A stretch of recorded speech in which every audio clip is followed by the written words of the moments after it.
What's good, guys? And welcome to another episode of Mini Football Logic. It's Zeno here, and in today's episode, we're going to be talking about the opening match for Euro 2024. It's finally here.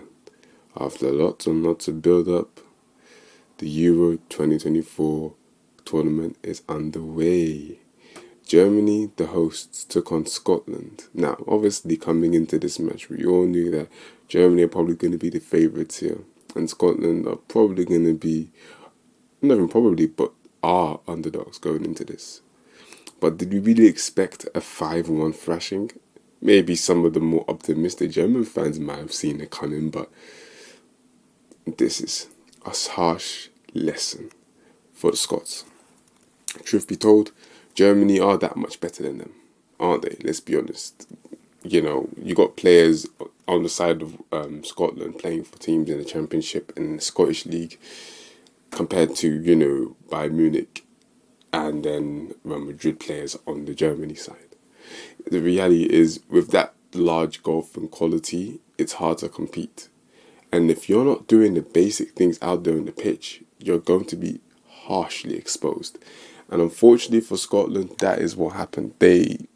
Not only was the gap in quality huge, they didn't do anything to try and close that gap. They didn't try to compensate for that in heart, work rate, and most of all, aggression.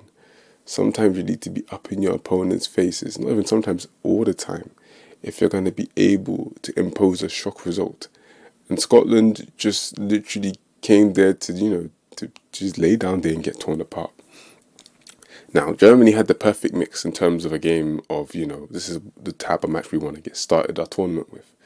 And that, Florian Wirtz scored after 10 minutes.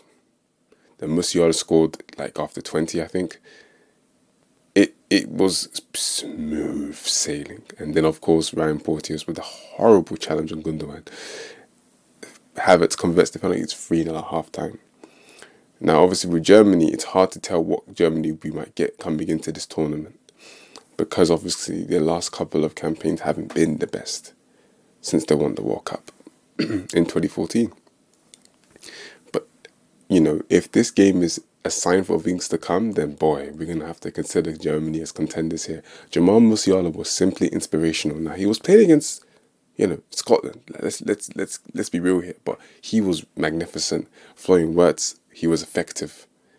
Tony Kroos ran things in the middle of the park, as you would expect from him, with Robert Andrich protecting him. Tar and Rudiger looked extremely comfortable. Kimmich did his thing at right back. Mittelstadt was decent as well, although he ain't good at shooting.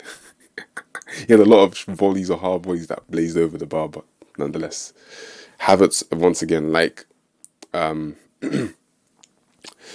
Florian Wirtz, was effective. Phil Cook even came on and scored a beautiful goal, absolute crisp finish. All in all, it seems that the German machine is working really well, and Nagelsmann's men know exactly what needs to be done, and they knew exactly how to take advantage of Scotland. Now, of course, like I said, the gap in quality makes it a lot easier, but usually in international football, you have nations that are well-drilled, well-organised, and come with aggression to try and close that gap, and Scotland just didn't do that. It's a shame, because it could have been a really interesting game if we saw Scotland at the best. I felt like Steve Clarke might have made some mistakes with the selection, going with a road runner in Che Adams instead of a finisher like Shankland. Although in reality, let's be honest, Scotland didn't create nothing the whole game, and the only goal came from Rudiger, accidentally heading it past Neuer. They then played McTominay in midfield, which caught me off guard, because I know that during qualifiers he was actually playing up front. So to see that they kind of put him in midfield and it was Christie up front there with Adams wasn't ideal.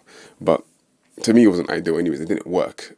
So I think that's lesson learned for the next game for Steve Clarke, because I feel like you want to be able to use your best players and your most informed players.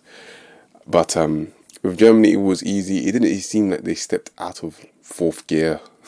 To be honest, they were comfortably in third gear and they managed to slot 5 past them. It could have been more, 1 or 2 goals. Well, a goal, Fulkrug scored again, but it was ruled for offside.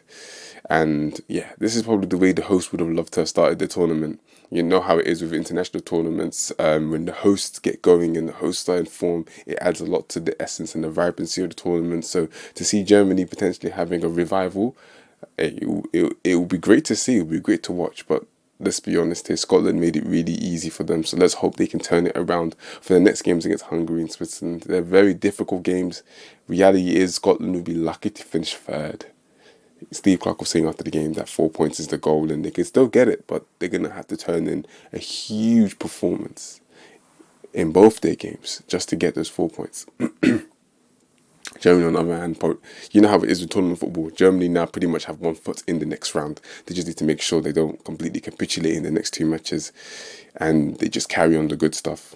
You know, Emre Can coming on, you know, he just made the squad, you know, the day before and literally came on, got the and he scored the goal as well.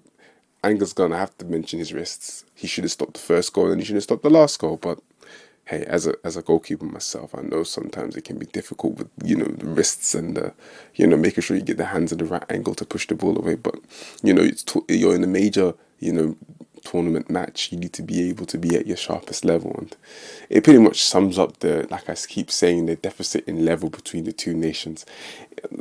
Germany completely played them off the park, and they didn't even look like they were breaking a sweat doing it. Scotland need to be a lot better. Case closed.